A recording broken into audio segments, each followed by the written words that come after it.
ऋषिपाल जी नमस्कार। अतुल्य भारत जागरूकता यूट्यूब चैनल में आपका स्वागत है। जो ये घटना घटी थी आपके निवास पर, उस विषय पर जो वीडियो लोगों के बीच पहुंची, उसके बाद लोगों की जिज्ञासा बनी कि वो जाने कि उसके बाद क्या हुआ। जब आपको चौकी पे चलने के लिए कहा गया था, उसके बाद क्या हुआ? नमस्कार योगेश जी, मैं ऋषिपाल शर्मा 28 अगस्त 2024 को मेरे निवासी स्थान पर पुलिस प्रशासन और बैंक जब फिजिकल कब्जा लेने के लिए आया तो ये पहला चांस नहीं था। 28 मार्च 2024 को पहली बार आए थे और बैंक जो है हमारे सवालों का जवाब नहीं दे पाया था, इसीलिए उसको वापसी जाना पड़ा था। दूसरी बार का ये चांस था जिसमें 28 अगस्त 2024 को आए पुलिस प्रशासन और बैंक, और दूसरी बार में क्या हुआ कि हमने जो उनके सामने सरफेसी एक्ट के माध्यम से और बाकी चीजों को देखते हुए जो तथ्य रखे, उसमें हमारे सवालों के जवाब वो नहीं दे पाए। अंततः पुलिस ने जब देखा, दरोगा साहब थे हमारे वहां पे 2-3, तो उन्होंने देखा तो वो बोलते हैं कि भाई आपका इस तरह से फैसला होने वाला नहीं है, आप हमारे साथ चौकी चलिए। और मेरे ख्याल से ज्यादातर आपके दर्शकों ने ये सारी चीजें तो देख ली थी, लेकिन चौकी जाने के बाद का जो सीन था वो किसी ने नहीं देखा। तो मैं आपको बता देता हूँ, आपके दर्शकों को सभी को।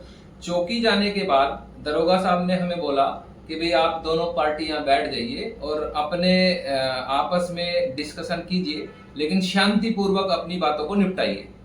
हमने फिर दोबारा से कोशिश करी कि अपने 2-4 तथ्य जो थे वो बैंक के सामने रखे, लेकिन बैंक सिर्फ एडीएम का एक ऑर्डर जो सरफेसी एक्ट के माध्यम से निकला, जिसने बैंक ने जिसमें अपने तथ्य कुछ छिपाए हुए थे, और उसी को लेके हम उनसे वाद विवाद कर रहे थे कि जो ऑर्डर में तथ्य बैंक ने छिपाए हुए हैं उसको आप सही से पेश करें, और सही से पेश करके हमारा यानी दूसरा पक्ष भी एडीएम साहब को सुनना चाहिए था। इसीलिए वो ऑर्डर कैसे एग्जीक्यूट हो जाएगा? भाई मेरे घर का सवाल है, तो मैं ऐसे तो फिजिकली कब्जा नहीं दे सकता हूँ।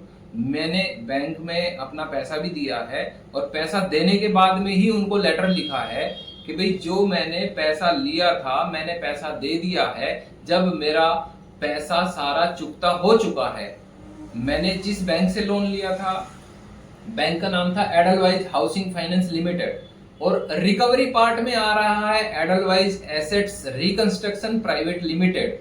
तो वो जितना मुझे लगा वो इलीगल तरीके से आ रहा है, वो सरफेसी एक्ट का भी पालन नहीं कर रहा है। सरफेसी एक्ट में हम लोगों के लिए यानी जो बैंक से वित्तीय सहायता प्राप्त करते हैं उसके लिए सरफेसी एक्ट के धारा 13(3)(a) के माध्यम में अगर हम बात करें तो वो सारा हमारे फेवर में है चीजें। अगर बैंक 13(3)(a) का जवाब नहीं देता है तो वो फिजिकली कब्जा नहीं ले सकता है। और बहुत सारी चीजें थी, हाई कोर्ट्स के भी हमारे पास में ऑर्डर्स की कॉपी थी, जिसको देखने के बाद बैंक से हमारी सहमति नहीं बनी। और जब सहमति नहीं बनी तो दरोगा साहब ने हमें बोला कि भाई देखो आपकी सहमति यहाँ नहीं बन रही है और अब मेरे ऊपर की बात है, तो आप यहाँ से चौकी से थाने चलिए। तो थाना अध्यक्ष जो है वो बात करेंगे और अगर हो सका तो वहां आपका समाधान हो जाएगा। फिर हम लोग थाने में चले गए। थाने में जाने के बाद में भी हम लोग दोनों वहां पे बैठे, आपसी सहमति नहीं बनी, और सहमति नहीं बनने के बाद में फिर दूसरे वाले जो दरोगा साहब थे उन्होंने कहा आप अपने घर चले जाइए, बाकी इस पे जो कार्रवाई बनेगी उसको देखेंगे बाद में। बस इतना ही कहना चाहूंगा, इसके अलावा और कुछ नहीं हुआ। शाम को 6-6:15 बजे के आसपास हम लोग वहां से आ गए थे और सब कुछ शांतिपूर्वक है। जितनी चीजें आपने देखी उसके अलावा सिर्फ ये प्रकरण हुआ है। और मेरे ख्याल से जनता सरकार मोर्चा से जो लोग जुड़े हुए हैं, जिस आदमी ने वित्तीय सहायता किसी भी बैंक से ली हुई है, उसको घबराने की जरूरत नहीं है। अगर किसी के मन में कोई संशय है, कोई सवाल है, तो वो मेरे नंबर पे कांटेक्ट कर सकता है। मेरा नंबर आप नोट कर लीजिए, 9927809393। ऋषिपाल शर्मा, गाजियाबाद, जनता सरकार मोर्चा। भारत की ओंकार है, जनता ही सरकार है। धन्यवाद।